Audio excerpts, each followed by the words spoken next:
Watchman, watchman, जी ma'am साहब। रोहन आया था क्या? देखा उसे? रोहन बाबा तो यहाँ नहीं आया। सारा दिन तो आप यहाँ बैठे रहते हो, किस लिए आपको रखा है? अरे आते जाते लोग को देखना चाहिए ना। मैम साहब हम सच बोल रहे हैं, हम यहीं पर थे, सिर्फ 2 मिनट के लिए गए थे बाथरूम करने के लिए। अरे पगार किस बात की लेते हो आप? काय जान प्रीति, क्यों चिल्ला रही है इसके ऊपर और इतनी घबराई हुई क्यों है? काकी वो रोहन कहीं नहीं मिल रहा है।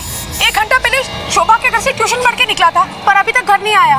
और इससे पूछ रही हूँ कि सोसाइटी के बाहर गया है, तो बोलता है मुझे नहीं पता, मैंने नहीं देखा। तू घबरा मत, आ जाएगा वो। और ऐसा तो नहीं कि तुम्हें बिना बताए कहीं खेलने चला गया हो? रोहन को खेलने का बहुत शौक है, लेकिन मुझे बिना बताए वो कहीं नहीं जाता। कुछ नहीं होता, हाँ भरोसा रख। आइए अगर चलना लौकर। घबरा मत, वो आ जाएगा। और इसको बोल ढूंढने के लिए पूरे जहां। हाँ ठीक है काकी, हम ऐसे करो, सोसाइटी के बाहर जाकर देखो, कहीं वो बाहर ना हो। जी मैम साहब। नासिक की एक साधारण सी सोसाइटी में रहने वाले प्रीति और अमन की जिंदगी में सब कुछ सामान्य था। रोजमर्रा की घर गृहस्थी की चुनौतियां थी, कुछ पैसों की तंगी थी, लेकिन घर के चिराग 7 वर्षीय बेटे रोहन के साथ जिंदगी खुशहाल थी। लेकिन एक दिन उनका बेटा रोहन उनकी जिंदगी से कुछ रहस्यमय अंदाज में गायब हो गया। घर घर जाकर पूछा, हर जगह पता किया, लेकिन बच्चा कहीं नहीं मिला। हैरान परेशान माता पिता पुलिस के पास जा पहुंचे। आपके बच्चे को गायब हुए कितना टाइम हो गया? सर 4 घंटे से ज्यादा हो गए। हमने उसे सब जगह देखा सर, उसकी ट्यूशन टीचर के घर, पड़ोसियों के घर और उसके दोस्तों के घर भी, सोसाइटी में भी देखा सर, लेकिन वो कहीं भी नहीं। बच्चे की कोई तस्वीर? रोहन नाम है इसका।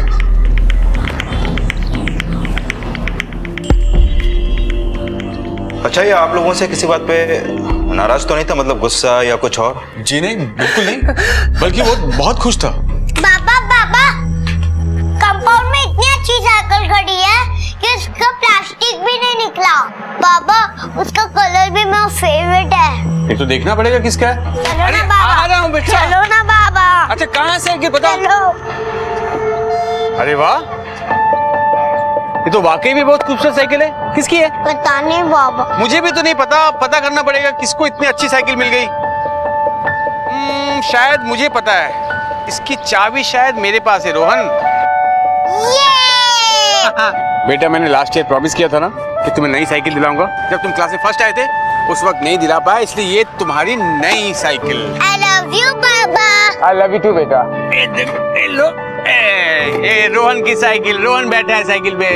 और सुनो, तुम्हारे लिए एक और सरप्राइज है। क्या बाबा? चल के देखते हैं। मेरा गिफ्ट, मेरा गिफ्ट, मेरा गिफ्ट, मेरा गिफ्ट। ये देखो। हैरी पॉटर है पापा। हाँ, खोल के देखो। अरे खोलो फटाफट, चलो खोल। हमें खुद खोल के। अरे हैरी पॉटर बाबा, ये तो मेरा फेवरेट है। मुझे पता था। थैंक यू पापा। अरे लव यू बेटा, लेकिन ये तो पिछले बर्थडे का गिफ्ट है। अभी तो न्यू ईयर भी आ गए, तो न्यू ईयर का भी गिफ्ट होना चाहिए ना। हाँ। वो है टीवी के पास। रोहन, मेरा चैंपियन बेटा। देखो पापा क्या लाए रोहन के लिए। अरे वाह, ये थैंक यू पापा। लव यू बेटा। अच्छा सुनो तुम दोनों, इन सब से बड़ा एक सरप्राइज है मेरे पास। क्या है पापा, प्लीज बताओ। आज तो नहीं बताऊंगा, मैं कल सुबह बताऊंगा। नहीं, अब बाबा का सरप्राइज है, आई को कैसे अच्छा, पता? मैं तुम दोनों को कल सुबह ही बताऊंगा। कल सुबह तो मैं ट्यूशन चले जाऊंगा और अब ऑफिस चले जाओगे। जब तक तुम ट्यूशन से नहीं आओगे तब तक मैं कहीं नहीं जाऊंगा, और सरप्राइज मैं कल तुम्हें देकर ही रहूंगा। प्रॉमिस? प्रॉमिस। 2 साल के पेंडिंग गिफ्ट्स आपने एक ही साथ दे दिए। क्या काम करते हैं आप? सर मैं कंस्ट्रक्शन साइट पर सुपरवाइजर। हम लोग मिडिल क्लास फैमिली से हैं सर। एक नौकरी ही है जिससे घर चलता है, ज्यादा कुछ अफोर्ड नहीं कर सकते हैं सर। ज्यादा कुछ अफोर्ड नहीं कर सकते तो फिर इतने सारे तोहफे कैसे दे दिए आपने? मेरी इतनी औकात कहाँ सर कि मैं कुछ गिफ्ट दे पाऊँ अपने बेटे को। आज तक एक बर्थडे गिफ्ट नहीं दे पाया उसको। वो कोल्हापुर में मेरे एक काका रहते थे जो कुछ दिन पहले गुजर गए। उनकी अपनी कोई फैमिली नहीं थी। 20 लाख वो मेरे नाम छोड़ गए। रोहन को आज तक जो खुशियां मैं दे नहीं पाया वो इसी पैसों से भरपाई हो रही थी। बहुत खुश था रोहन, कहाँ चला गया। और कितने लोग हैं जो इन पैसों के बारे में जानते हैं? I mean, कोई ऐसा भी है जिसे आपको ये पैसे मिलना अच्छा ना लगा? हाँ सर, अमन के दूर का एक भाई है, वो हमारे घर आया था सर। वो अपना हिस्सा मांग रहा था सर, झगड़ा कर रहा था अमन से, और उसने ये भी कहा कि अगर हमने उसको उसका हिस्सा नहीं दिया तो अंजाम अच्छा नहीं होगा। कौन है ये भाई, कहाँ रहता है? वो कोल्हापुर में रहता है, चंदन साहब नाम है उसका, पर कुछ दिनों से यही नासिक में है, ऐश्वर्या लॉज में रुका हुआ है शायद। इस चंदन का नंबर है आपके पास? जी सर। आप जिस नंबर पर कॉल करने की कोशिश कर रहे हैं वो फिलहाल बंद है। सर उसका नंबर स्विच ऑफ है। आप चिंता मत कीजिए, आपका बच्चा मिल जाएगा। पाटिल, टीम तैयार करो और साइबर सेल को अलर्ट करो। देखिए, हम आपके घर का फोन टैप करेंगे। अगर आपका बच्चा किडनैप हुआ है तो किडनैपर का फोन पैसे के लिए जरूर आएगा। प्लीज हमारे बच्चे को बचा लीजिए।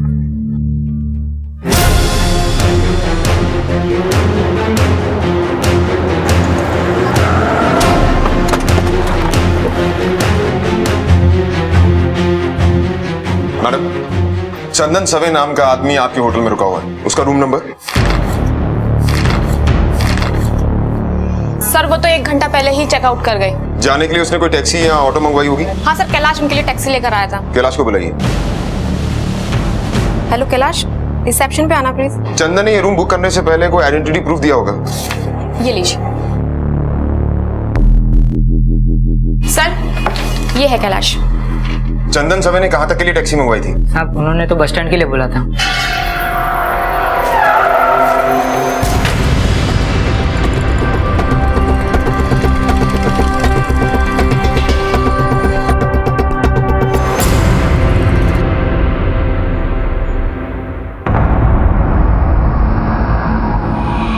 तेरा नाम चंदन है? हाँ साहब, लेकिन क्या हुआ? चल पुलिस स्टेशन। लेकिन क्या हुआ साहब? मैंने चल। अरे मुझे क्यों पकड़ के ले आ रहे हैं? लेके चलो इसे। सर तेरा मोबाइल क्यों बंद है? फोन चार्ज करना भूल गया था साहब। मैंने कुछ नहीं किया है साहब। क्या बोला था तूने अमन को? पछताना पड़ेगा। हाँ? वो मेरे भी काका थे साहब। उनके आखिरी दिनों में सिर्फ मैं ही उनका हालचाल लेने जाता था साहब। कोई झांकने तक नहीं आता था साहब उधर। और ये अमन, इसने एक बार भी साहब फोन करके उनका हालचाल तक नहीं लिया। और मुझे बाद में पता चला कि काका का सारा पैसा अमन को मिल गया साहब। मुझे बहुत बुरा लगा था साहब। इतना कि तूने उनके बच्चे को किडनैप कर लिया? नहीं साहब, मैंने ऐसा नहीं, बिल्कुल नहीं किया साहब। मैं तो बस अपनी बात रखने के लिए अमन के घर गया था साहब। सारा पैसा तुम नहीं रख सकते। जैसे तुम उनके रिश्तेदार थे ना, वैसे मैं भी उनका रिश्तेदार था। अमन, आधा पैसा मेरे को देना पड़ेगा। हाँ, मैं बता देता हूँ। देखो चंदन, तुम बेकार ही गुस्सा हो रहे हो। काका ने ये पैसे मुझे दिए हैं, इसका मतलब मेरा है, और काका ने कुछ सोच समझ के ये फैसला लिया होगा ना। इतने सालों तक मैंने ध्यान रखा उनका, समझा? चक्कर लगाता था उनका। और पैसा देने का बारी आया तो तुम्हारा पैसा, तुमको दिया पैसा। ध्यान रखा, चक्कर लगाते थे। अरे काका को भी पता था और सबको पता था कि तुम किस मकसद के लिए चक्कर लगाते थे। देखो अमन, साफ साफ बात है, 20 लाख में से आधा हिस्सा मेरा पास। सराफत से पैसा दे दो मेरे को, नहीं तो मेरे को पैसा लेना आता है, मैं बता रहा हूँ। हाँ, तुम ऐसे मेरा हक नहीं मार सकते। 2 दिन के लिए इधर होटल ऐश्वर्या में रुका हूँ। देखो 2 दिन का वक्त है, तुम सोच लो। हाँ, वरना बहुत पछताना पड़ेगा, मैं बोल दे रहा हूँ। वो सब मैंने गुस्से में बोला था साहब। मैं क्रिमिनल नहीं हूँ साहब, और रोहन मेरे बेटे के जैसा है साहब। देख, तेरी कुंडली हम निकाल ही लेंगे। तेरे लिए अच्छा होगा कि तू सब सच सच बता दे। साहब आज सपन मैंने कुछ नहीं किया है साहब। मैं आपको बता चुका हूँ साहब। मैं ऐसा नहीं कर सकता हूँ साहब। तांबे, साहब मैं हाथ जोड़ के आपसे विनती कर रहा हूँ साहब। मैंने कुछ नहीं किया है सर। सर इसके कॉल डिटेल्स के लिए बोल दिया है, कल तक आ जाएगा। और होटल में पूछताछ की है। किडनैपिंग के समय ये होटल में ही था। प्रीति और अमन के फोन टैप हो रहे हैं ना? हाँ सर, मोबाइल के साथ लैंडलाइन भी टैप कर रहे हैं। अपना एक साइबर सेल ऑफिसर उनके घर पे सेटअप कर रहा है। कहते हैं कि पैसा अच्छे अच्छों का ईमान हिलाकर रख देता है, फिर क्या अपना और क्या पराया। चंदन झूठ बोल रहा था या सच, ये तो जल्द ही पुलिस की तहकीकात से पता चल जाएगा। लेकिन रोहन के माता पिता पर जो बीत रही थी उसकी कल्पना भी नहीं की जा सकती। वक्त ने अजीब सा मजाक किया था उनके साथ। पैसों के अभाव में जी रहे इस परिवार के पास जब धन आया तो उनकी जिंदगी की सबसे बड़ी खुशी उनका बेटा कहीं खो गया। इतना तो साफ हो गया था कि इस अपराध के पीछे अमन का भाई चंदन हो या फिर कोई और, लेकिन रोहन को गायब करने के पीछे लक्ष्य सिर्फ वो पैसे ही थे।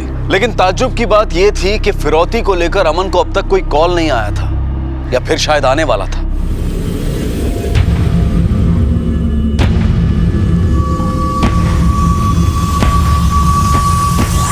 देखिए, अगर आपके मोबाइल पर फोन आता है फिर तो कोई प्रॉब्लम नहीं, लेकिन अगर लैंडलाइन पर फोन आता है फिर आपको उसे कम से कम 30 सेकंड तक बातों में उलझाए रखना होगा, ताकि हमारा साइबर सेल उसकी लोकेशन ट्रेस कर सके।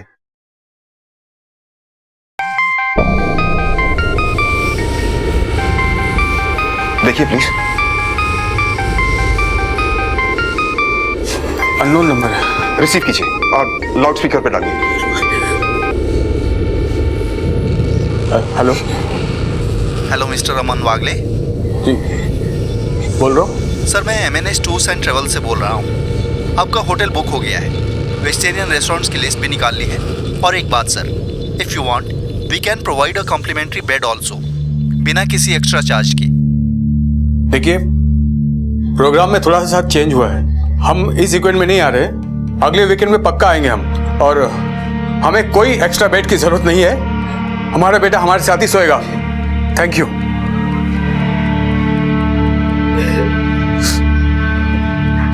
प्रीति,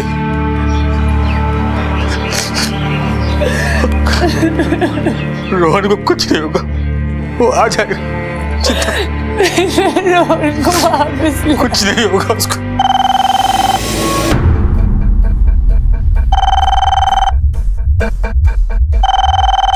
प्लीज कॉल रिसीव कीजिए और देखिए 30 सेकंड तक उसे बातों में उलझाए रखिएगा प्लीज।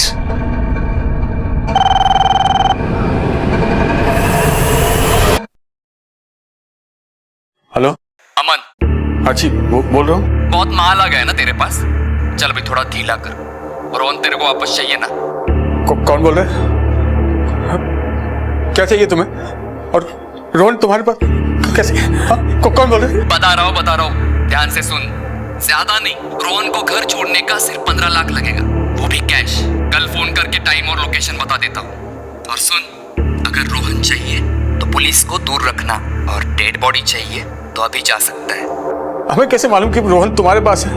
उसका टेंशन मत ले, तेरे लिए गिफ्ट भेजता हूँ ना। हेलो हेलो सर, लोकेशन तो पास का ही है, पंचवटी रोड, PCO का नंबर है। सर, ये बहुत बड़ी लीड मिली है, आधे घंटे पहले ही फोन आया है। अब तक तो वो किडनैपर निकल गया होगा, पर PCO वाले से डिस्क्रिप्शन मिल जाएगा।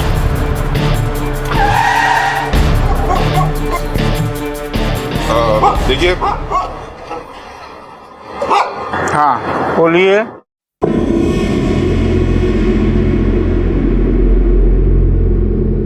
देखिए, हम पुलिस डिपार्टमेंट से हैं, आपसे कुछ इन्फॉर्मेशन चाहिए। पूछिए।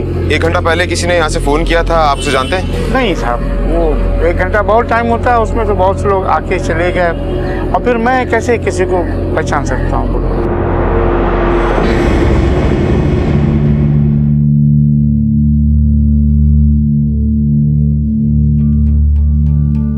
मुझे मेरा रोहन वापस चाहिए, प्लीज उसे वापस ले। पता नहीं वो कहाँ होगा, कैसा होगा, उसने कुछ खाया भी होगा या नहीं। उनको पैसे चाहिए ना, तो तुम सारे पैसे दे दो। अरे जब पैसे नहीं थे हमारे पास तब भी तो खुश थे ना हम। प्रीति, बात पैसे की नहीं है। अरे मैं सारे पैसे देने के लिए तैयार हूं, लेकिन यकीन कैसे करोगी उन पे? अगर उन्होंने पैसे लेकर भी रोहन को वापस नहीं किया तो? देखो, पुलिस कार्रवाई कर रही है, वो सब ठीक हो जाएगा। याद है ना उन्होंने क्या कहा था कि अगर हमने पुलिस को बताया तो वो हमारे रोहन को। प्रीति, ऐसा कुछ नहीं होगा, मैं सब ठीक कर दूंगा। रोहन आ जाएगा, तुम हिम्मत रखो बस।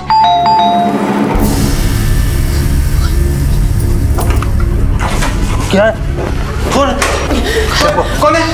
कौन है यहाँ? तो कोई भी नहीं।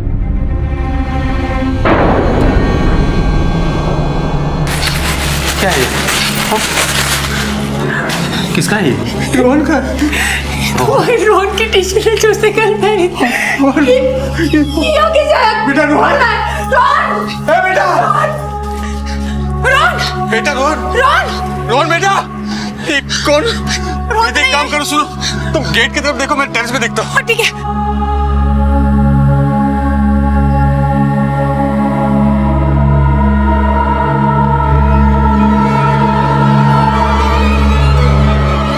रोहन।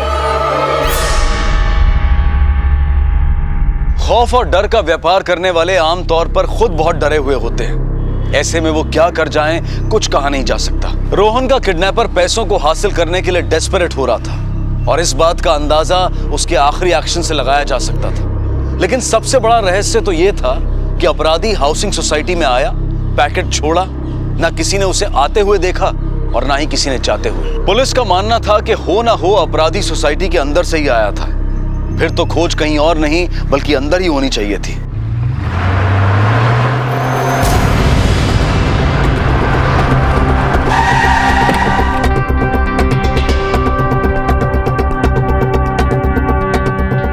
कमाल की बात है सर, इस बिल्डिंग में कोई आता है, एक पैकेट छोड़कर जाता है और 20 सेकंड में गायब भी, और उसे किसी ने देखा भी नहीं। वो हमारे आसपास है, या तो वो इस बिल्डिंग में रहता है या फिर इस बिल्डिंग में काम करता है, जिसे सबने देखा है लेकिन कोई नोटिस नहीं कर पा रहा। वॉचमैन। कौन था वो? क्या नाम था उसका जो ये पैकेट छोड़ कर गया?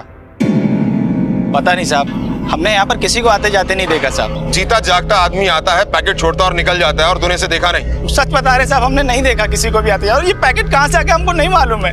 ये ऐसे नहीं मानेगा, डालो इसको अंदर। चल साहब, हम गरीब आदमी हैं साहब, हमने कुछ नहीं किया साहब, छोड़ दीजिए साहब। नौकरानी का क्या नाम है? सर मीनाक्षी।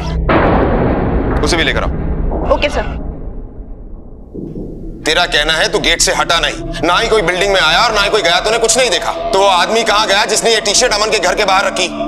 हाँ, गायब हो गया, हवा के साथ उड़ गया। बोल कहाँ गया? साहब हमको नहीं मालूम वो आदमी कहाँ गया, हम कसम खा के कहते हैं साहब।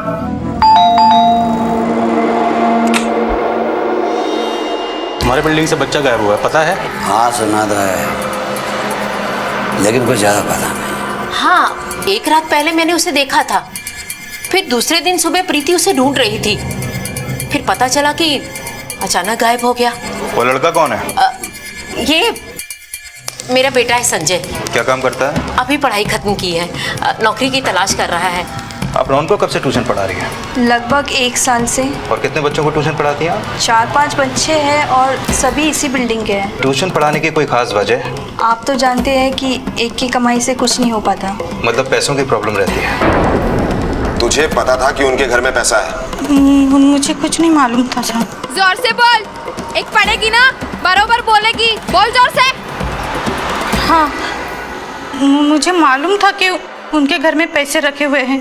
अब ये बता कि तुझे पता कैसे चला कि उनके घर में पैसा है? वो उस दिन किचन में दीदी, मेरे को थोड़ा एडवांस मिलेगा क्या? ज्यादा नहीं, सिर्फ 1000 रुपया। मेरा बच्चे को कल स्कूल से घर वापस भेज दिया। क्यों, क्या हुआ? फीस लाने के लिए। मेरा तबीयत भी ठीक नहीं है, डॉक्टर के पास भी जाना है। मैं आपको जल्दी वापस कर दूंगी। तिकडे था मीनाक्षी, देती है मैं।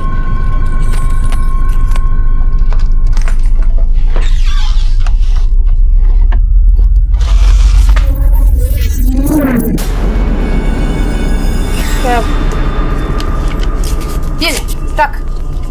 दीदी मेरे को तो 1000 चाहिए। 2000? अरे तू रख ना, तेरे को बच्चे के स्कूल का फीस देने का है ना, डॉक्टर के पास भी जाना है और फिर दवा भी तो लेना है। आजकल दवाई कितना महंगा आता है मालूम है तेरे को। अब अगले महीने में एडजस्ट करेंगे, ठीक है? अब अपनी किडनैपिंग का प्लान बता, किसके साथ बना है किडनैपिंग का प्लान? बोल, रोहन को कहाँ रखा है? आप ये क्या बोल रहे हो साहब? मैं रोहन पापा को अपने बच्चे के जैसा प्यार करती हूँ, मैं उसको कैसे? नहीं साहब, मैंने कुछ नहीं किया, मुझे कुछ नहीं मालूम, मुझे कुछ नहीं मालूम, मैंने कुछ नहीं किया, मैं सच बोलती हूँ साहब, मुझे कुछ नहीं मालूम।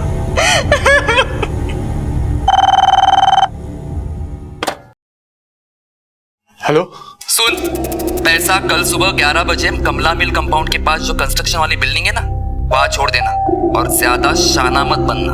पुलिस के पास गया ना तो इस बार बच्चे की टी शर्ट नहीं, उसका सर भेजूंगा, समझा क्या? नहीं, मेरे बच्चे को कुछ मत करना प्लीज।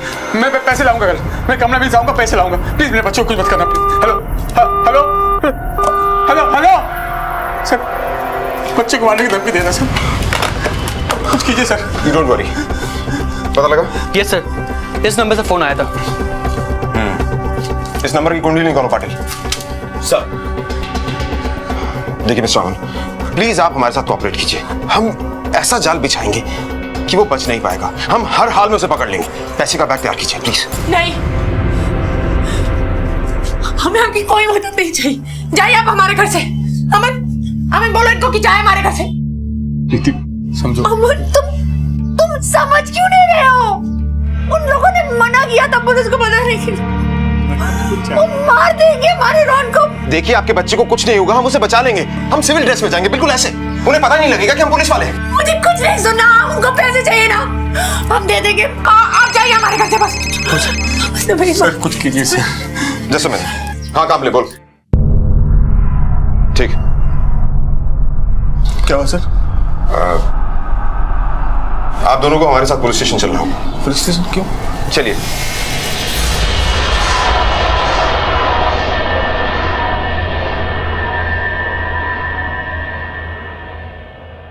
इस बैग को पहचानती हैं आप?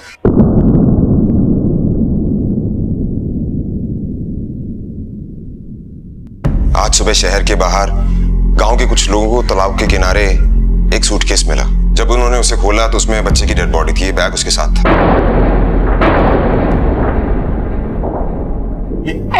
ऐसा एंग्री बर्ड्स वाला बैग तो मेरे रोहन के पास भी था, लेकिन सर ये मेरे रोहन का नहीं है। अरे ऐसा बैग बहुत कॉमन है, सब बच्चों के पास होता है। नहीं,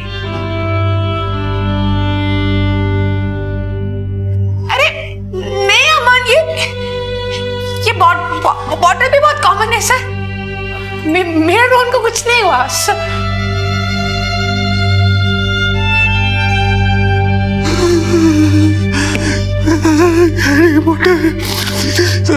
मैंने अपने बच्चे को गिफ्ट दिया था। मेरा बेटा अमन।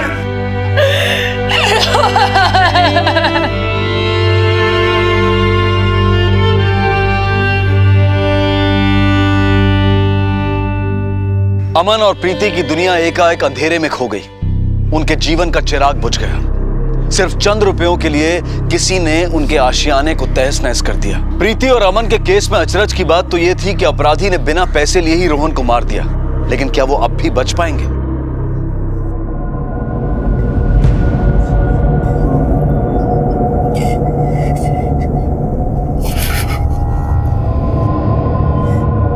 देखिए मैं आप लोगों का दर्द समझ सकता हूं, लेकिन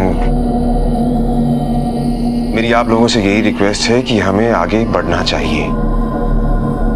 देखिए किडनैपर्स को इस बारे में नहीं पता कि पुलिस को रोहन की बॉडी मिल गई है। वो पैसे लेने के लिए जरूर आएंगे और ये एक अच्छा मौका है उन्हें पकड़ने का। प्लीज समझने की कोशिश कीजिए। अब क्या फायदा है सर? इससे क्या हमारा रोहन फंसा जाएगा? हमारी जिंदगी तो खत्म हो गई सर। रोहन वापस नहीं आएगा। मेरा रोहन वापस नहीं आ सकता तो क्या? कम से कम उन गुनहगारों को तो सजा मिलेगी जिसने मेरे बच्चे को इतनी बेरहमी से मार डाला, वो भी चंद पैसों के लिए। नहीं, जैसा मेरे बच्चे के साथ हुआ वो मैं किसी और के साथ नहीं होने दूंगी, कभी नहीं होने दूंगी। हम आपको जाना होगा, जो हमारे रोहन के साथ हुआ वो किसी और बच्चे के साथ नहीं होना चाहिए, कभी नहीं होना चाहिए। तुम जाओ अमन, तुम्हें जाना होगा, तुम्हें जाना चाहिए। हमारे रोहन के साथ हुआ किसी और के साथ नहीं होना।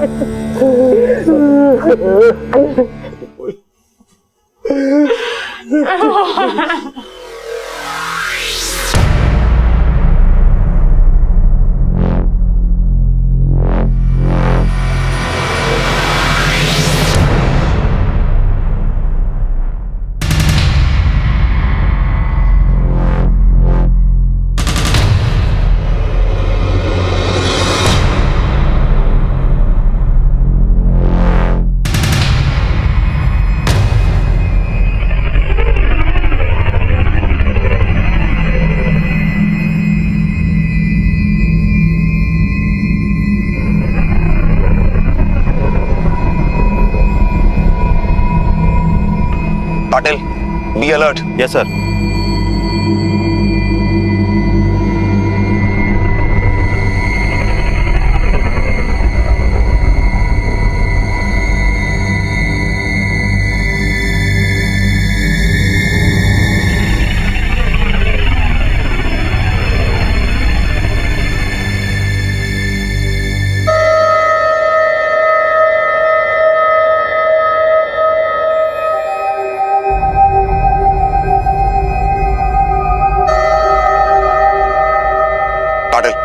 मुझे नहीं लगता कि अब वो किडनैपर आएगा। Let's move. Okay sir.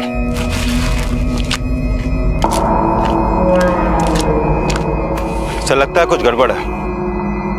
सामने बैग उठाओ। पाटिल, उसे पता कैसे चला कि हम लोग वहां पर हैं? वरना मुझे कोई रीजन समझ में नहीं आ रहा उसके बैग वहां से ना उठाने का।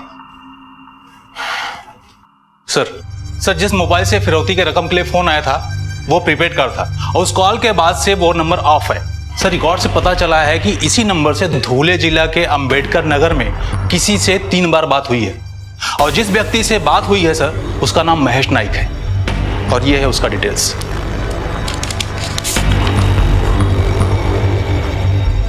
हमें भी धूले के लिए निकलना होगा।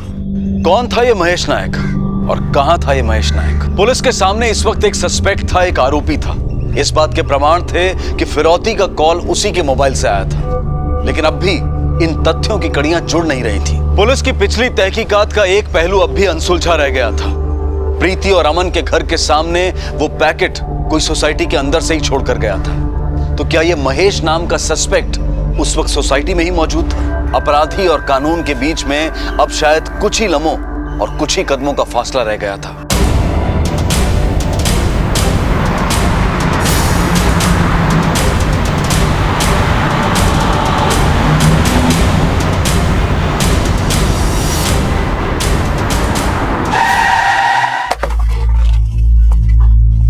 आइए सर, आइए, थोड़ा आगे आइए सर, यही है वो घर। अरे यहाँ तो ताला लगा हुआ है। सर उस औरत से पूछते हैं। सुनिए जरा। बोला साहब। ये सामने वाले घर में ताला बंद है, क्या आप बता सकते हैं ये लोग कहाँ गए हैं? नहीं साहब, माहित नहीं। आपको कुछ आइडिया है कि इस घर में कौन रहता है, क्या करता है, क्या नाम है उसका? नाम तो नहीं पता, पर हाँ ये आदमी अजीब सा है, अकेला रहता है, कोई फैमिली भी कभी देखी नहीं उसकी।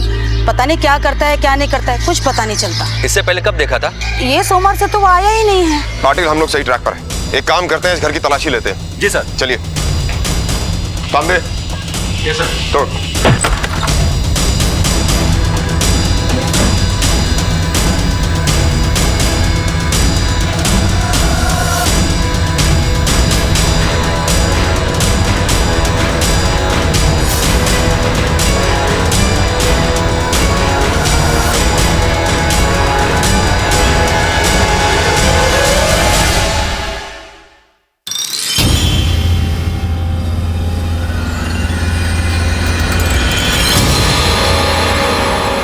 ये आदमी तो पाटिल, इस आदमी को मैंने उसी बिल्डिंग में देखा है।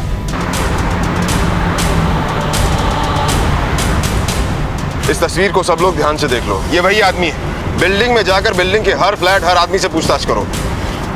ये आदमी हमें वही मिलेगा।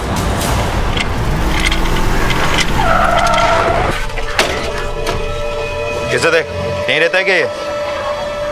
ध्यान से देख, कभी तो देखा होगा तूने ऐसे। अरे नहीं साहब, इनको तो हम कभी नहीं देखे और ना ही इस बिल्डिंग में रहते हैं ये। हमें आपके घर की तलाशी लेनी है।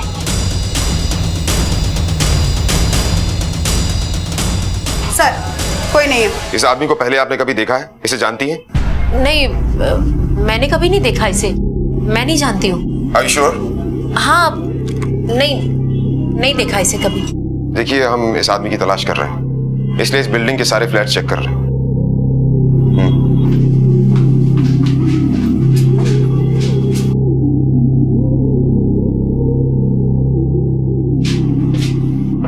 नहीं है। सर इनके अलावा इस घर में कोई नहीं है।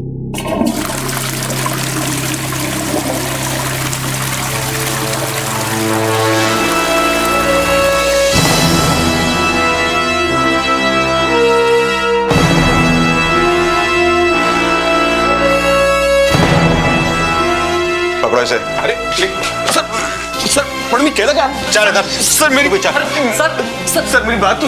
तू उसे देखा नहीं कभी, जानती नहीं। इसे भी लेके चलो। चलो। सर एक एक पैसे के लिए मुशक्कत करनी पड़ी। संजय बहुत छोटा था जब इसका बाप हमें छोड़कर चला गया। मैंने अकेली ने इसे पढ़ाया लिखाया, पाल पोस के बड़ा किया।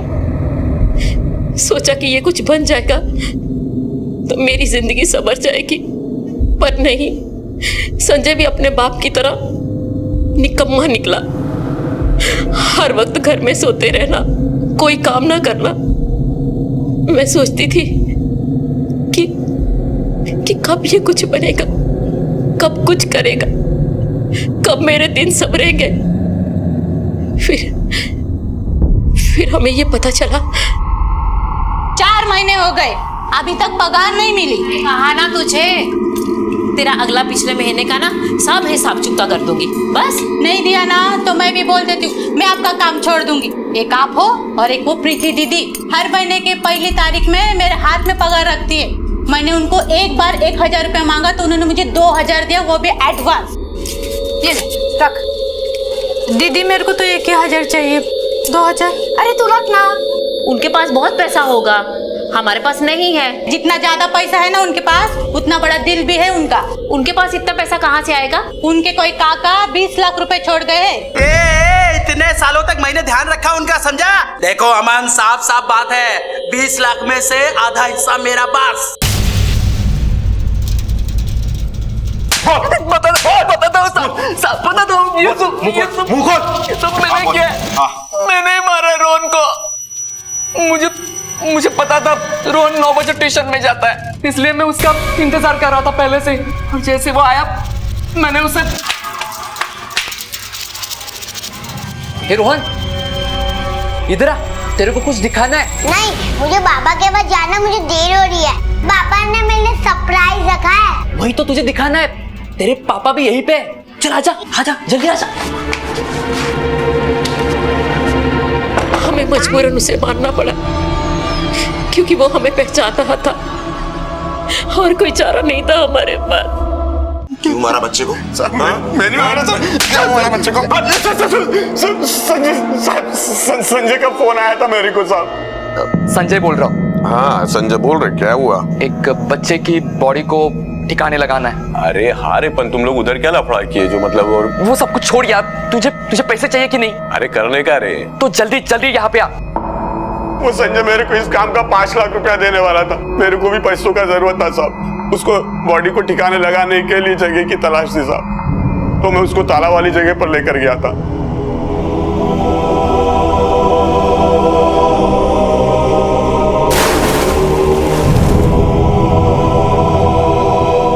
तुझे तो पता लग ही गया होगा कि बिल्डिंग में पुलिस आती जाती है, तो फिर तूने अमन को फोन करके ये क्यों कहा कि पुलिस को इन्फॉर्म मत करना? ताकि आपको शक ना हो कि हम इसी बिल्डिंग से बोल रहे हैं। तो फिर पैसा उठाने के लिए क्यों नहीं आया? संजय इधर आ। वो देख,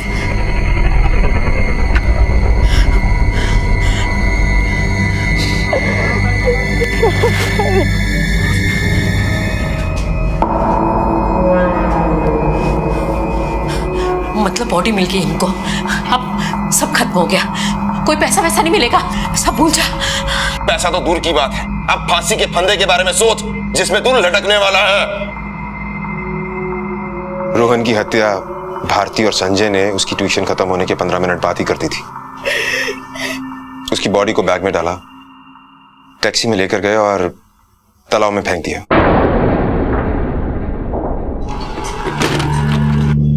आई अगर चलना लवकर। थाम रे, येते आ जाएगा वो। हाँ घबरा मत, वो आ जाएगा।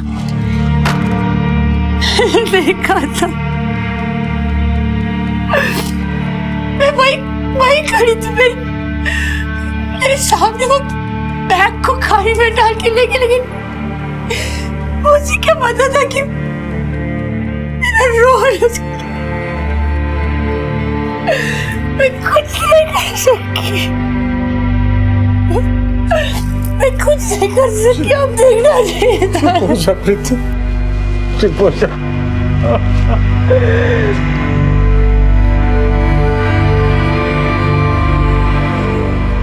किसी की जलन और विकृत मानसिकता ने प्रीति और अमन का संसार उजाड़ दिया।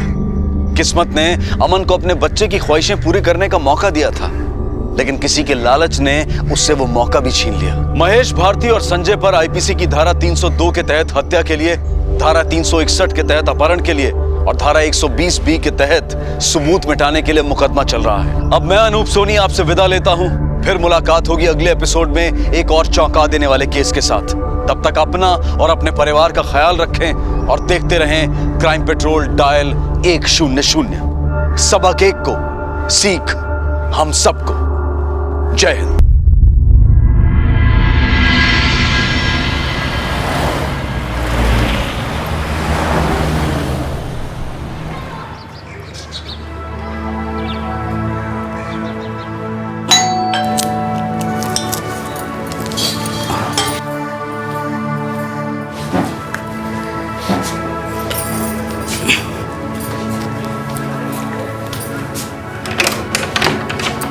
अरे तू नमस्कार। आई काम पे नहीं गया?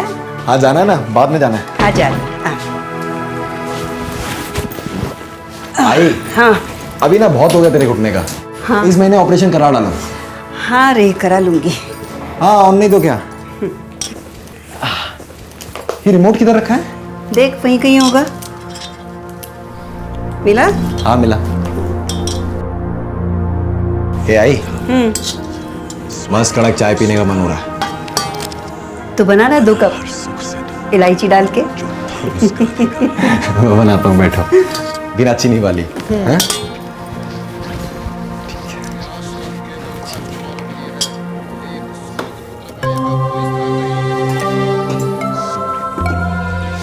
आई हाँ स्वीटी स्कूल नहीं गई क्या? अरे नहीं, उसका बुखार नहीं उतरा अब तक। क्या हुआ? मैं ऐसा पानी पी रहा था और पूरा पानी मेरे ऊपर आई। अभी हंसो मत, मेरे को ठंड लग रही है कुछ पहनने के लिए। तो जा ना बेडरूम में जा और अलमारी में दिनेश के कुछ कपड़े हैं, पहन ले।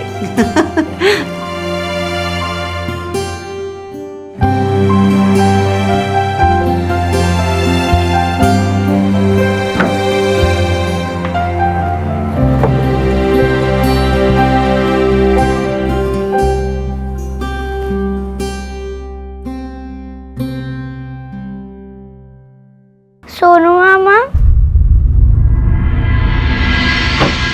आप यहाँ क्या कर रहे हो? ये तो पापा की टी शर्ट है ना? स्वीटी बेटा तुम सो जाओ। उठी क्यों? हाँ ओहो अभी बुखार है। सुनो मैं तुम्हारे लिए खीर बना रहा हूँ अभी, ठीक है? गुड गर्ल, सो जाओ।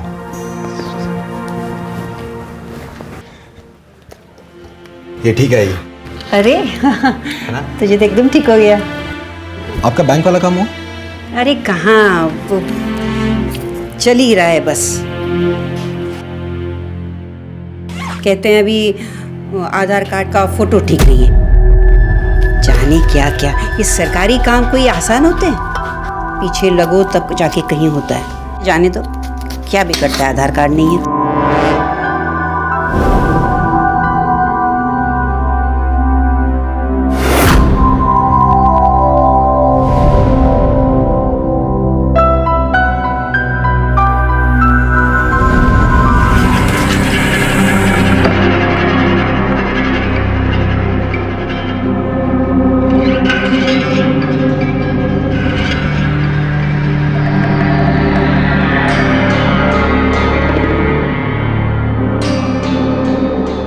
अरे दादा प्रीमियम भरा की नहीं गए। Hello hello. हाँ अरे पॉलिसी लैप्स हो जाएगा, बाद में हमको मत बोलना कि हम नहीं बोला। अब जल्दी जाके प्रीमियम भर दो।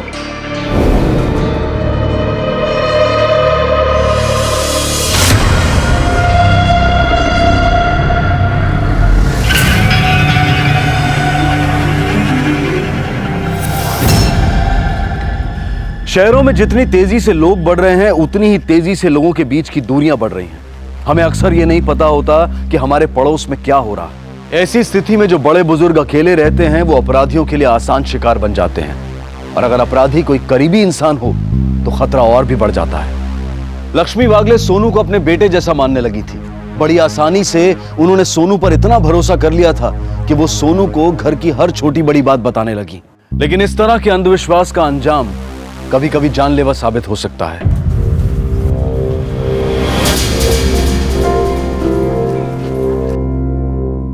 सर, हाँ, पता किया फोन किसने किया था?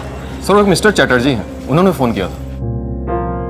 पाटिल, बाकी लोग का स्टेटमेंट लो। चलो उस चैटर्जी को मिलते हैं। ये रहे मिस्टर चैटर्जी। नमस्कार सर। नमस्कार। आपने फोन किया था? है सर। सर, वो बच्ची स्वीटी लक्ष्मी की पोती थी और उसकी माँ श्वेता 7 महीने पहले ऑफ हो गई। तब से वो अपनी नानी के ही साथ रहती थी। नहीं सर, स्वीटी के बाप दिनेश वो तो अलग रहता था। लक्ष्मी और दिनेश में पट्टी नहीं थी और सास और दामाद में तो आए दिन लड़ाई झगड़ा होता था। सर, 3-4 महीने पहले दिनेश 3 नंबर के एक फ्लैट में शिफ्ट हुआ है। उसके बाद लड़ाई थोड़ा कम हुआ है, नहीं तो ये रोज का ही था सर। अभी फिलहाल में किसी नए आदमी को इनके यहाँ आते जाते देखा है? ना सर। एक मिनट सर। सर, हम दोपहर में फ़ोन पे किसी से बात कर रहा था तो अचानक एक औरत भागती हुई सीढ़ियों से छत की तरफ चली गई। अब ये औरत कौन थी हमको मालूम नहीं था।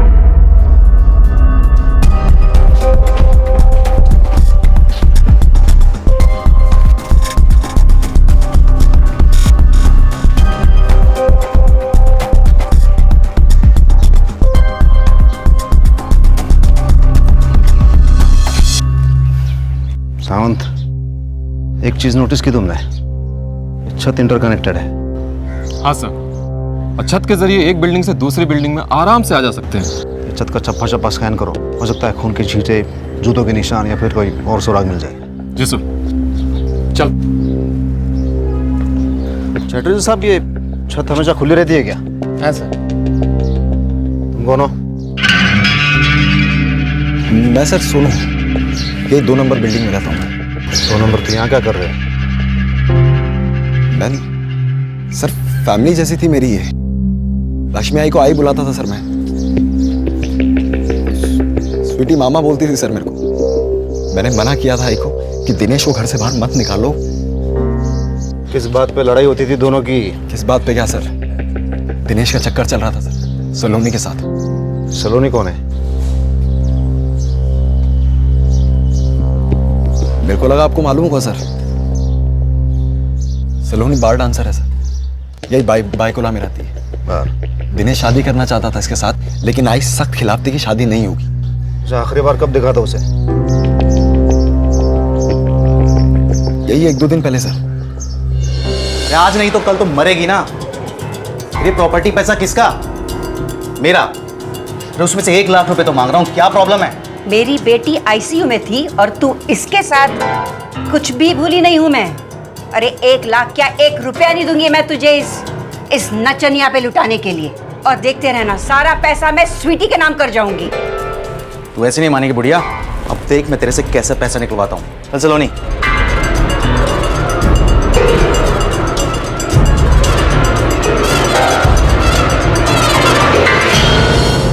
पता नहीं सर दिनेश को क्या मिला, सब लोगों को मारकर।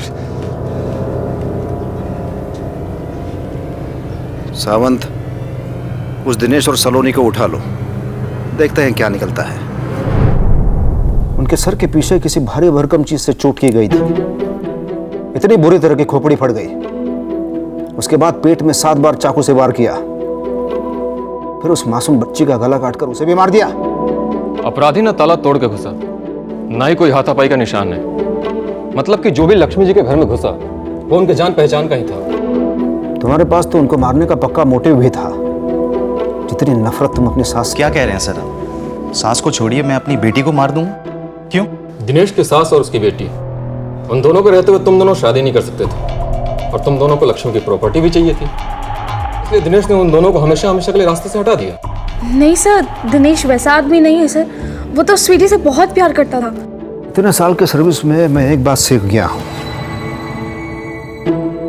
कि लड़की और लालच, इन दोनों के चक्कर में इंसान वो काम कर जाता है जिसे करने से पहले शैतान भी 2 बार सोचे।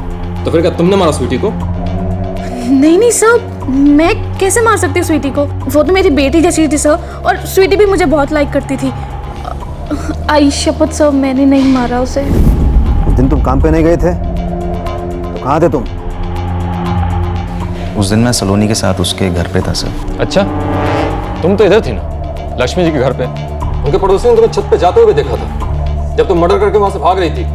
नहीं सर, झूठ है ये। मैं तो अपने घर पे थी उस टाइम। आप चेक कर सकते हैं सर। इस बार ऐसे चाल खेली है ना मैंने, देखना पुलिस झक मार के इन दोनों के पीछे ही जाएगी। ये क्या बाबा आदम के जमाने का डिजाइन है, मुझे नहीं पसंद। हाँ तो तुम्हारे लिए है ही नहीं, पसंद कैसे आएगा? मतलब फिर किसके लिए ये?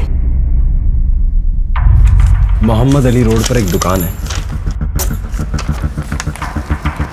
तुम ये सारा सामान वहां पर लेके जाना और बेच आना। ये सब? हाँ, ये सब अपन बेचेंगे तो पकड़े नहीं जाएंगे क्या? समझदार तो तुम हो। समझदार बहुत हूँ मैं, अजीब चीजें करता। हटो, अपने आप को ज्यादा स्मार्ट समझते हो क्या? ये लो शर्ट पहनो।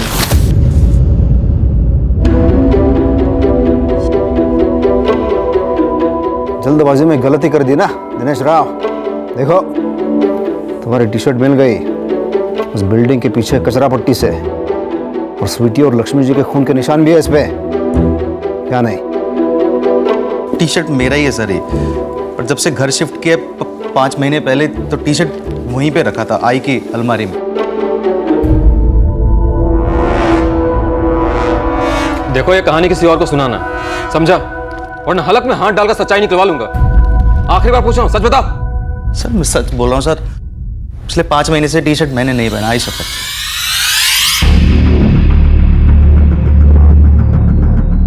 कॉल रिकॉर्ड के हिसाब से वारदात के वक्त सलोनी का फोन बाइकला में था, और उसी वक्त इस मोबाइल से फोन भी किए गए थे सर। इसका मतलब सर चैटर्जी ने जिस लड़की को भागते हुए देखा था वो सलोनी नहीं थी। उनका एलिबाई क्रॉस चेक करो, पता करो क्या ये लोग वाकई में उस वक्त भाईकाला में थे या फिर ये पुलिस को भटकाने की चाल है।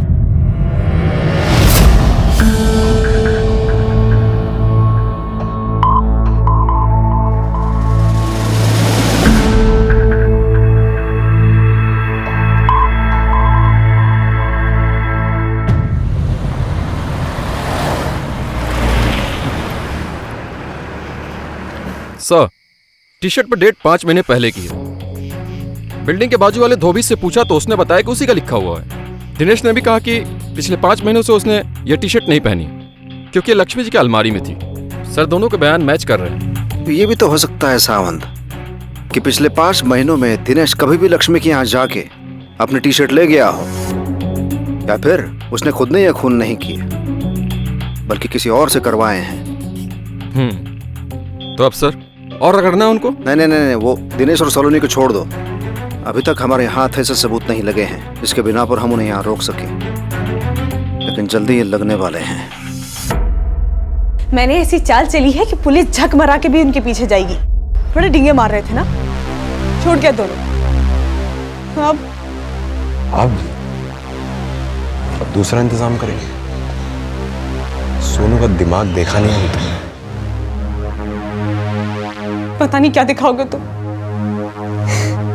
मेरी तो डर के मारे जान ही सूखी जा रही है। एकदम कसम से कह रही हूँ मैं, बहुत डर लग रहा मुझे। एक के बाद एक गलती किए जा रहे हो तुम। एक गलती को छिपाने के लिए दूसरी, और दूसरी को छिपाने के लिए तीसरी। कोई गलती नहीं किया मैंने, और मैंने जो भी किया है ना हम दोनों के लिए किया। अगर अपन फंसे डूबे तो एक साथ डूबेंगे। सोनू एक खतरनाक रास्ते पर निकल चुका था। कानून से आंख में चोली खेल रहा था। शक के दायरे में और भी लोग थे, लेकिन उनका भी मोटिव साबित नहीं हुआ था। इसलिए सूझबूझ दिखाते हुए पहले पुलिस ने इस केस के दूसरे पहलुओं की जांच की और फिर उल्टी तरह से सोचना शुरू किया। अब वो चोरी किए गए माल को ट्रैक करते हुए मुजरिम तक पहुंचना चाहते थे। कुछ अपराधी ऐसे होते हैं जिनके लिए नशा सा बन जाता है, पर अपराधी चाहे कितना भी शातिर क्यों ना हो, वो ये भूल जाता है कि जुर्म की जिंदगी छोटी होती है और उसका अंजाम दर्दनाक। अब देखना यह था कि घबराहट में सोनू क्या कोई ऐसा कदम उठाएगा जिससे पुलिस को उस पर शक हो जाएगा, या फिर वो पुलिस को चकमा देने के लिए कोई दूसरी तरकीब निकाल लेगा। सावंत सर, हमें पता करना है लक्ष्मी की प्रॉपर्टी असल में थी कितने की। देखो कोई बैंक डॉक्यूमेंट या फिर पासबुक मिला तो। जी सर। चल तुम इकडे बघा।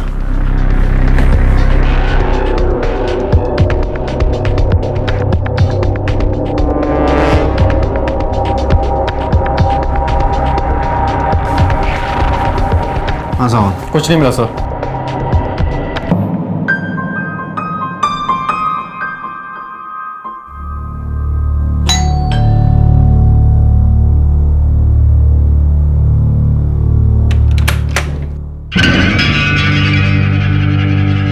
अरे सर आप लोग यहाँ पर, कुछ पता चला आप लोगों को कि किसने किया? हाँ चल जाएगा पता। यार तुमसे एक हेल्प चाहिए थी। हाँ तुम तो लक्ष्मी जी के काफी करीब थे ना,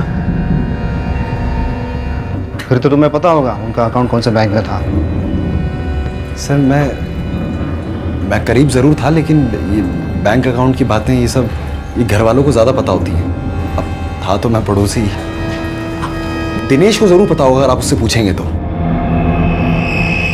दिनेश होता है यहाँ पर तो आपको पता चल जाता, लेकिन है नहीं वो यहाँ पर। अच्छा कहाँ गया वो, कुछ पता है?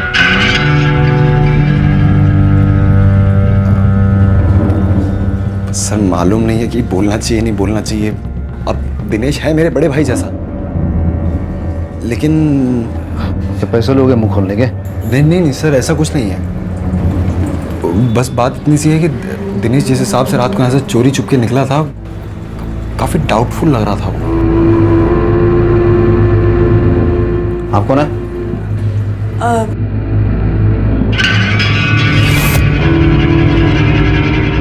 ये मेरी भाभी है। नमस्ते।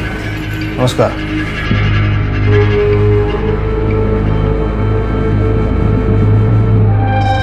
यार सोनू काफी महंगा शौक है तुम्हारे यहाँ।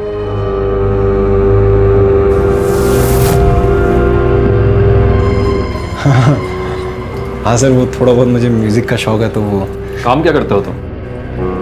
काम तो सर मैं सेल्समैन हूँ, मैं पावर ऑप्टिमाइजर बेचता हूँ घर घर जाकर। ये मेरे भैया हैं। हाँ जी। हाँ आप लोगों को लग रहा होगा कि सेल्समैन की सैलरी में कैसे इतना सब कुछ। भैया अमेरिका में रहते हैं। हाँ वहाँ से हर महीने पैसे भेजते हैं, तो सब कुछ सब नहीं। चाय अरे भाभी दो कप। नहीं सुनो, चाय कॉफी फिर कभी। बस इतना बताओ, तुम्हें पता है लक्ष्मी जी का अकाउंट कौन से बैंक में था? नहीं सर सच में मुझे मालूम नहीं है, लेकिन आप बताइए ना क्या बात है। सर एक आइडिया है, बिल्डिंग के मेंटेनेंस का चेक जनरली सेक्रेटरी के पास जाता है, शायद उन्हें पता हो। हाँ चैटर्जी अंकल को पता होगा, वो इस बिल्डिंग के सेक्रेटरी हैं। हाँ मैं लेके चलता हूँ आपको, चलिए। चल। नमस्कार सर, लक्ष्मी जी का एसबीआई में अकाउंट था। का पेमेंट वगैरह सब क्लियर है? हाँ सर, लक्ष्मी जी का मेंटेनेंस का पेमेंट हर महीने के 5 तारीख को आ जाया करता था। ये फोटो कब की है? 4 साल पहले का है सर, गणेश उत्सव का। क्या देख सकता हूँ मैं? हाँ सर।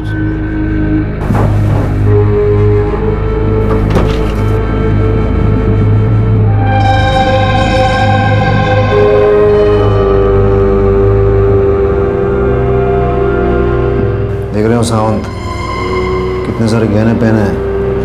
हाँ सर, जितना हमें इनके घर से बरामद हुआ उससे कम 5 गुना ज्यादा। इस फोटो को हम रख रहे हैं। ठीक है सर। अच्छा बैंक मैनेजर से बात करो और पूरा डिटेल निकालो। धन्यवाद। और हाँ इस फोटो को एनलार्ज करो आप। जितने भी गहने लक्ष्मी जी ने पहने हैं उनके डिजाइन का प्रिंट आउट निकालो और सारे सुनार और ज्वेलरी शॉप वालों को दिखाओ जो हमारे लिस्ट में है।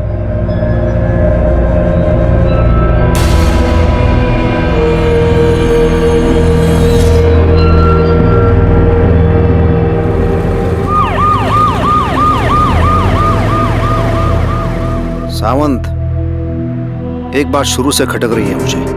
ये दिनेश हमेशा अपने सास से झगड़ता था पैसे को लेकर, और सोनू ने भी बताया कि दिनेश और सलोनी लक्ष्मी से लड़ाई करते थे गहने और पैसों को लेकर। तो तुम्हें क्या लगता है दिनेश, मतलब सास तो फिर भी एक बार ठीक है, अपनी खुद की बेटी का खून करेगा?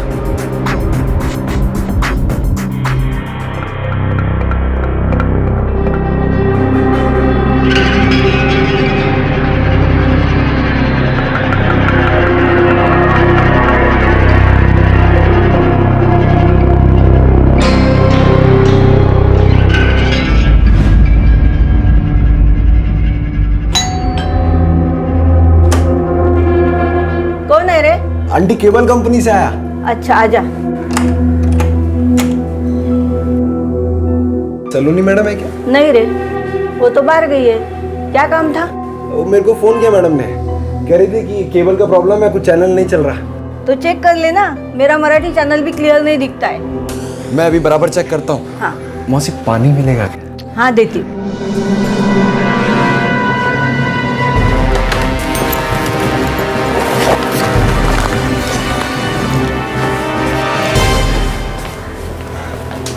ये क्या प्रॉब्लम था बेटा? वो पीछे का प्लग ढीला हो गया था। अच्छा। अभी मराठी चैनल पे चलेगा। अच्छा। अभी आप फोन करना कुछ प्रॉब्लम हो तो। हाँ हाँ। नमस्कार। सुनो हाँ प्लीज ऐसे कहीं चलते हैं ना। तुमने कहा ना कि पुलिस को उस गहनों का डिजाइन मिल गया है। सुनो, पुलिस को तुम पे शक हो गया तो? किसी के बाप से नहीं डरता मैं। तुम देख लेना, पुलिस मुझे टच तक नहीं कर पाएगी। हाँ, ये मुंबई में नहीं रह सकते कहने, ना इन्हें यहाँ पर बेच सकते, ये एक प्रॉब्लम है। तो सुनो सुनो, जब तक मामला ठंडा होता है तब तक प्लीज रुक जाओ ना, प्लीज। 2.5 लाख का कर्जा है मेरे सर के ऊपर, कौन चुकाएगा? तू टेंशन मत ले, मैं हूं ना, मैंने बात कर ली है। मैं कानपुर जाऊंगा, ये सब गहने लेकर मैं कानपुर जाऊंगा, वहां बेच दूंगा और आ जाऊंगा वापस, बस। और तब तक पुलिस गेट पे आ गई तो क्या बोलूंगी मैं पुलिस को? तुम्हें कुछ बोलने की जरूरत नहीं पड़ेगी, मैं खुद उन्हें कह के जाऊंगा कि मैं कानपुर जा रहा हूं। तुम्हें पता है, ये जो तुम्हारा दिमाग है ना, इसी के पीछे पागल हूं मैं। अच्छा, तुम देखना, पागल होगी पुलिस। सर सर मुझे 1 हफ्ते के लिए कानपुर जाना था। वो क्या है कि मेरे घर वालों ने मेरी सगाई पक्की कर दी है सर। अरे वाह, मुबारक हो। Thank you sir, thank you. ये मेरा कानपुर का एड्रेस है और ये कानपुर का नंबर है, मेरा फ़ोन नंबर। तो आपको जैसे भी ज़रूरत हो आप मुझे फ़ोन कर लेना सर। बस इतना ही है कि स्वीटी और आई को इंसाफ मिलना चाहिए सर। अरे तुम इसकी चिंता मत करो, अपना तो रिकॉर्ड है, ना ही किसी मुजरिम को कभी छोड़ा है और न ही किसी बेकसूर को सजा दिलाई है। और जिसने ही तेरी आई और स्वीटी को मारा है ना, वो नहीं बचेगा। हाँ sir, thank you.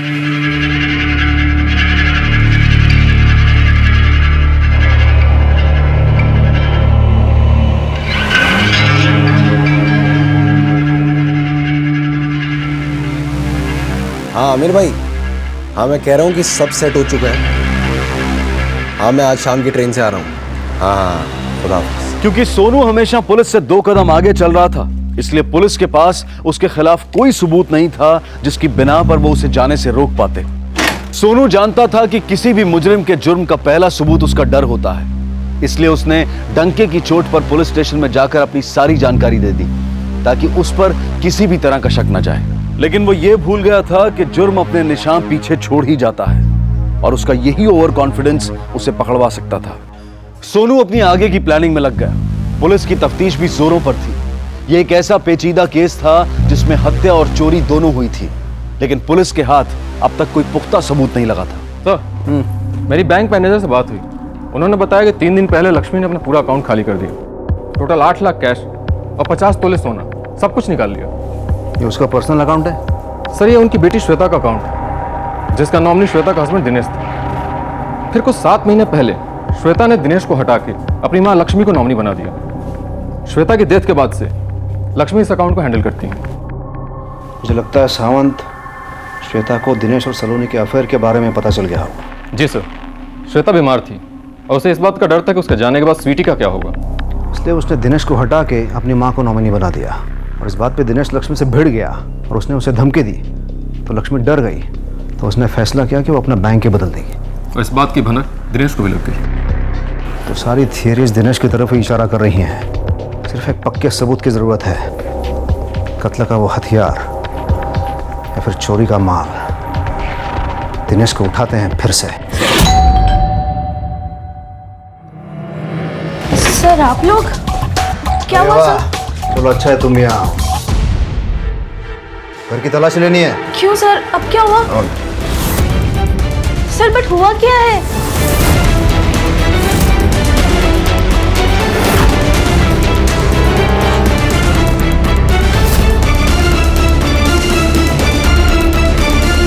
Sir,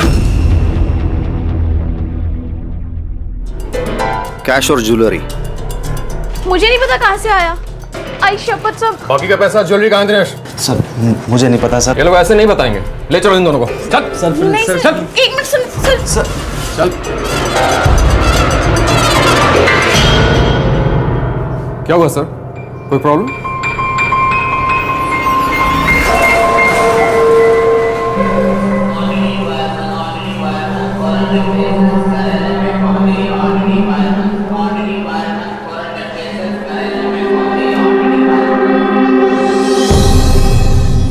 sir हमने कुछ नहीं किया, हमें कोई फंसाने की कोशिश कर रहा है सर। और सारे सबूत और गवाह तुम दोनों के खिलाफ हैं। तो अगर तुम बचना चाहते हो तो ये बताओ, कौन तुम्हें फंसा सकता है? पता नहीं सर, मैंने किसी का क्या बिगाड़ा है सर। अच्छा, तुम्हें पता था तुम्हारी सास अपना बैंक बदलने वाली थी? नहीं सर, वो मुझे कुछ नहीं बताती थी। आई को मुझ पे एक पैसे का भी ट्रस्ट नहीं था। जरूरत पड़ने पे कभी उन्होंने मेरी हेल्प नहीं की, लेकिन बाहर वालों की हमेशा वो हेल्प करती थी। बाहर वाले? हाँ सर, सोनू, वो 2 नंबर की बिल्डिंग वाला। आई ने खुद उसको 5-6 बार पैसे उधार दिए हैं, वो भी 10-20 हज़ार करके। लेकिन वो सोनू क्यों पैसे उधार मांगने लगा? उसका भाई तो अमेरिका से पैसे भेजता है ना उसके लिए। भाई का कोई आइडिया नहीं है सर, लेकिन इतना पता है कि वो बिल्डिंग में हर दूसरे आदमी से उधार लिया करता था। आई को उस पर बहुत ट्रस्ट था। सावन, मुझे सोनू की पूरी हिस्ट्री और ज्योग्राफी चाहिए। सर चोरी हुए गहनों में से एक डिजाइन को आइडेंटिफाई किया गया है। मोहम्मद अली रोड के एक सुनार को ये बेचा गया था। साहब, 4 दिन पहले एक औरत आई थी ये गहने बेचने के लिए। मुझे 1% डाउट हुआ, पर मैंने कुछ नहीं बोला। डाउट किस बात का? साहब, एंटीक मराठी जाड़े गौत्री स्टफ के गहने अगर एक बुर्का पहने औरत बेचने के लिए आती है तो डाउट तो होगा ना सर। घर में सीसीटीवी कैमरा नहीं है क्या? नहीं साहब, छोटी दुकान है, कैमरा नहीं है। अरे पब्लिक की सेफ्टी के लिए रूल्स बनाए हैं। साहब, गलती हो गई, माफ कर दीजिए। कल तक अगर यहाँ पे सीसीटीवी कैमरा नहीं लगा ना तो तुम्हारा लाइसेंस कैंसिल करवा दूंगा। ये पंचनामा करके ये सब गहने जब्त करो। सर, कानपुर वाले मिश्रा जी का फोन आया था। सोनू ने जो नंबर और एड्रेस हमें दिया है वो सही है। मुझे लगा ही था। अरे तो फिर से आ गया? सुधर जा। वो मिश्रा से को उस पर नजर रखे। और बाकी कुछ डिटेल पता चला? सर, सोनू को ऑफिस से कॉल शीट्स मिले हैं। वारदात वाले दिन यानी कि 4 तारीख को वो शाम तक कांदीवली में ही था। सर,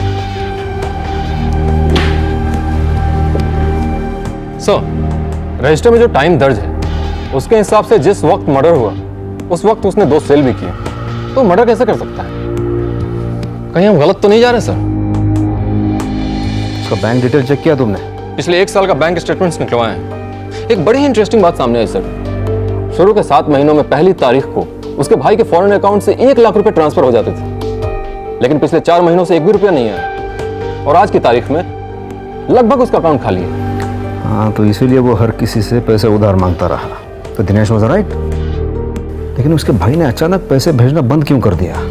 सर, इसका जवाब तो उसका भाई ही दे सकता है। उसके फॉरेन अकाउंट से उसका नंबर निकालते हैं, सोनू के भाई से कांटेक्ट करते हैं।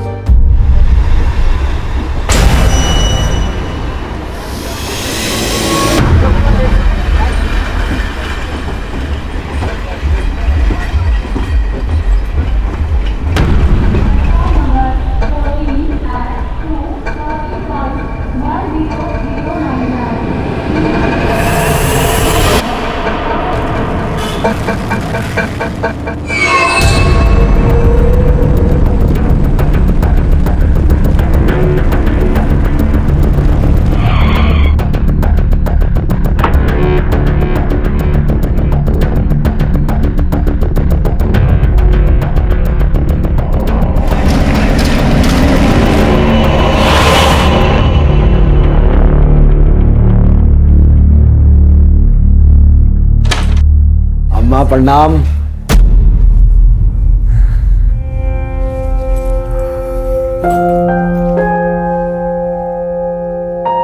क्या हुआ? मुंह क्यों बुला के बैठी हो? सब ठीक है मुंबई में। कहा ठीक है, उस चुड़ैल ने अपनी चंगुल में फांस लिया है तुझको। अरे अम्मा, तुम हर बार एक ही बात क्यों करती हो? हाँ, छोड़ दो। तू उसे छोड़ दे और कानपुर वापस आ जा। अरे क्या रखा है बम्बई में? अम्मा, बम्बई में जिंदगी है मेरी, पैसा है वहां पर। मुझे आप लोगों की तरह कुएं का मेंढक बन के नहीं रहना है यहाँ पर। तो हर बार एक ही बात की रट लगाना छोड़ दो आप।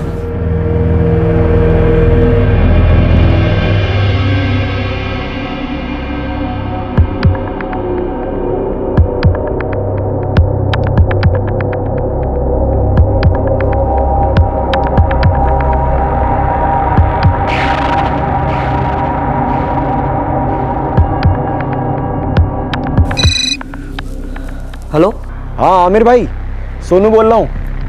माल चेक किया क्या? हाँ भाई, चेक कर लिया, पूरे 12 लाख का है। कानपुर में मेरे भैया भाभी का एक अकाउंट है जिसको आज तक अपन ने इस्तेमाल नहीं किया, तो आप एक काम करना, उसी में पैसा डलवा दो। ठीक है भाई, हो जाएगा। बस बैंक का डिटेल मुझे मैसेज कर दो। करता हूँ मैं, ठीक है।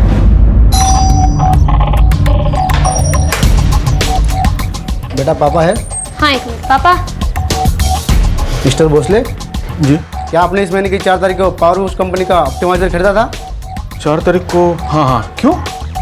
इसी सेल्समैन से खरीदा था। चेहरा तो याद नहीं है मुझे, लेकिन वो सेल्समैन की दाढ़ी थी, इतना याद है मुझे। हेलो। हाँ शीतल, सगाई की डेट्स फिक्स हो चुकी हैं परसों, और सब कुछ ठीक रहा ना तो मैं तरसों तक मुंबई आ जाऊंगा मैं। अच्छा ठीक है, अपना ख्याल रखना। एक नंबर का शातिर खिलाड़ी है सो। उसने भाप लिया होगा कि शीतल का फोन टैप हो रहा है, इसलिए कोड वर्ड में उसने अपना मैसेज पास कर दिया। मैसेज? सगाई, सगाई, इसी में कोई क्लू छुपा है सावंत। सर, आपने एक चीज नोटिस की? शीतल की आवाज कांप रही थी। मेरे ख्याल से वो इस वक्त काफी टेंशन में है। जब मिट्टी गीली हो तो खुदाई करना आसान हो जाता है। आप लोग? सर, सोनू घर पे नहीं है। सर मैडम, इसे पहचानती हो? मोहम्मद अली रोड के जिस दुकान पे तुम इसे बेचने गई थी, उसके सीसीटीवी फुटेज में हमने देखा है तुम्हें। सर, हो ही नहीं सकता, उस दुकान पे कोई सीसीटीवी कैमरा।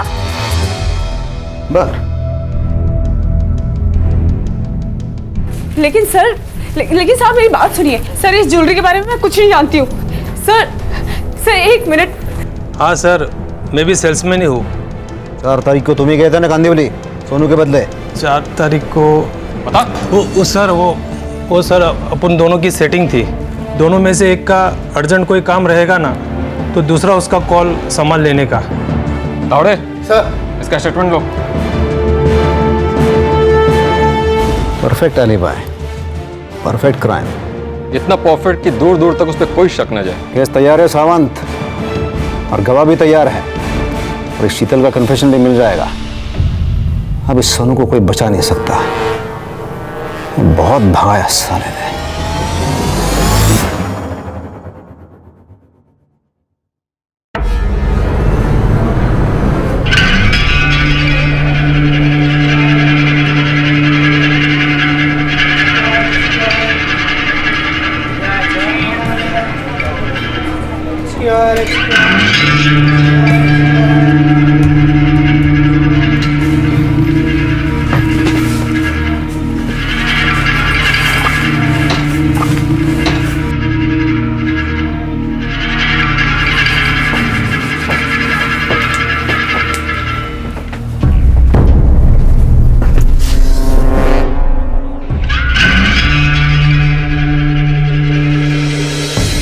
अरे आप लोग यहाँ पर से? हाँ, तेरी सगाई में आए हैं। लेकिन तेरी सगाई तो टूट गई ना, तो अब कहाँ जा रहा है तू?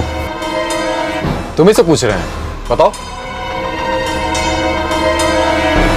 मैं कुछ समझा नहीं सर। अच्छा, हमें कैसे पता कि तुम यहाँ मिलोगे? मैं आपको खुद बता के आया था सर कि मैं कानपुर आ रहा हूँ। सर यहाँ मतलब इस वक्त इस कंपार्टमेंट में?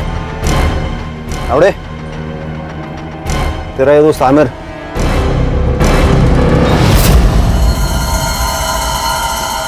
इसलिए तेरा टिकट बढ़वाया ना, ये भी अपने साथ मुंबई आ रहा है। और हाँ, वो कुछ गहनों के बारे में बता रहा था, तुम्हें पता है इसके बारे में कुछ? शीतल ने सब कुछ बता दिया। कैसे तुमने लक्ष्मी और स्वीटी का खून किया, फिर कैसे तुमने सारे गहने और पैसे चुरा लिए, और फिर कैसे बड़ी चालाकी से शक की सुई दिनेश और सलोनी की तरफ ले आए, सब कुछ। शीतल? हाँ, तेरी शीतल भाभी। अरे रे रे रे रे, तेरा भाई जो है ना अमेरिका में, उससे भी बात की हमने। अपनी भाभी के साथ सो रहा था वो, मैंने खुद उसे पकड़ा। सर मैंने कुछ नहीं किया। मैंने मना किया था उससे सर, वो मेरी सुने तब ना। सर मर्डर वाले दिन से लेकर अभी तक मैं बस उसको बचाता आ रहा हूँ और कुछ भी नहीं है। पर अब नहीं नहीं नहीं, उस औरत ने सर मेरी जिंदगी बर्बाद कर दिया सर। अच्छा, उसने? किसने? मेरी भाभी सर। मैं मुंबई नया नया आया था सर, मुझे कुछ नहीं पता था। इस औरत ने भड़काया मुझे, मेरे अपने सगे भाई के खिलाफ मेरे को भड़काया सर। मैंने गलती की है सर, लेकिन मैं किसी का खून नहीं कर सकता सर। मैं कैसे छोटी सी बच्ची को मार सकता हूँ सर? मैं कैसे सर? अच्छा, मतलब तेरा कहना है कि शीतल ने ये खून किए हैं? मैं तो कांदीवली में था ना सर। अरे हाँ, मैं आया तो मैंने देखा। लेकिन तेरा वो दोस्त शाहिद, वो तो कुछ और ही कह रहा है। वो कह रहा है कि उस दिन वो तेरे नाम से मिस्टर भोसले को कांदीवली में ऑप्टिमाइजर बेच रहा था। तो इसका मतलब तू लक्ष्मी और स्वीटी का बेरहमी में से कत्ल कर रहा था। मिश्रा जी, बहुत बहुत शुक्रिया मदद के लिए। Thank you. हाँ, तो तू अब कंटिन्यू कर। मुंबई तक का लंबा सफर तय करना है, तो बहुत टाइम है अपने पास। कर शुरू। भैया ने पैसे भेजने बंदी कर दिए, और जिस तरह का मेरा रहन सहन था, खर्चे थे, पैसे कम पड़ने लगे। शीतल का खर्चा अलग। मुझे ये बात पता थी कि लक्ष्मी आई के पास काफ़ी ज्वेलरी है। मुझे ये भी पता था कि उन्हें इस बात का डर लगा रहता है कि किसी दिन उनका दामाद दिनेश उनके सारे पैसे हड़प लेगा। इसीलिए मैंने उन्हें आइडिया दिया कि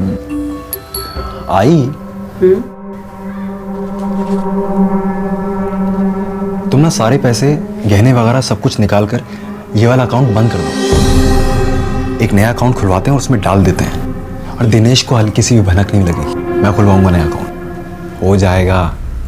मैंने कहीं पढ़ा था सर कि इंसान की खोपड़ी में एक पॉइंट होता है जहाँ पर आप किसी कुंडे जैसी चीज़ या फिर किसी भारी चीज़ से अगर चोट करें तो याददाश्त चली जाती है। मुझे पहले ये भी ख्याल आया कि मैं छोटी बच्ची को कहीं दूर छोड़ के आ जाता हूँ सर, पकड़े जाने का डर। और मानना पड़ेगा, मैट्रिक फेल है ना तू। 21 साल के सेल्समैन से इस तरह के प्लानिंग की उम्मीद नहीं की थी हमने। अबे, और अपना दिमाग सही जगह पे लगाते हैं, कुछ साल और जी लेते तुम।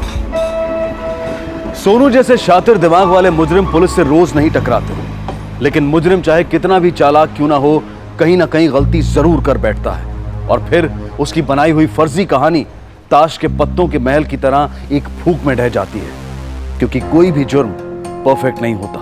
हमारे बड़े बुजुर्ग शायद अपनी तन्हाई, अपने अकेलेपन की वजह से किसी भी अनजान व्यक्ति के साथ अपने दिल का हाल बांट लें, लेकिन उनके लिए भी ये बेहद जरूरी है कि वो ऐसे किसी भी व्यक्ति पर पूरी तरह से भरोसा ना करें। साथ ही ये केस हमारे सीनियर सिटीजन्स की सुरक्षा पर एक बड़ा सवाल उठाता है। लेकिन क्या ये सारी जिम्मेदारी सिर्फ पुलिस की है? ये जरूरी है कि हम अपने आसपास में रहने वाले बड़े बुजुर्ग लोगों के बारे में जानकारी रखें और समय समय पर उनका हालचाल जानते रहें। जो माँ बाप हमारी जिंदगी बनाने में अपनी सारी जिंदगी लगा देते हैं, क्या जीवन के इस पड़ाव पर उनकी देखभाल करना हमारा फर्ज नहीं बनता? और हम ये ना भूलें कि जीवन के इसी पड़ाव पर एक ना एक दिन हम भी खड़े होंगे। अब मैं अनूप सोनी आपसे विदा लेता हूं, फिर मुलाकात होगी अगले एपिसोड में एक और चौंका देने वाले केस के साथ। तब तक अपना और अपने परिवार का ख्याल रखें और देखते रहें क्राइम पेट्रोल डायल 100। सबक एक को सीख हम सबको। जय हिंद। इस तरह के और भी एपिसोड देखने के लिए हमारे चैनल को सब्सक्राइब करें और बेल आइकन दबाना ना भूलें।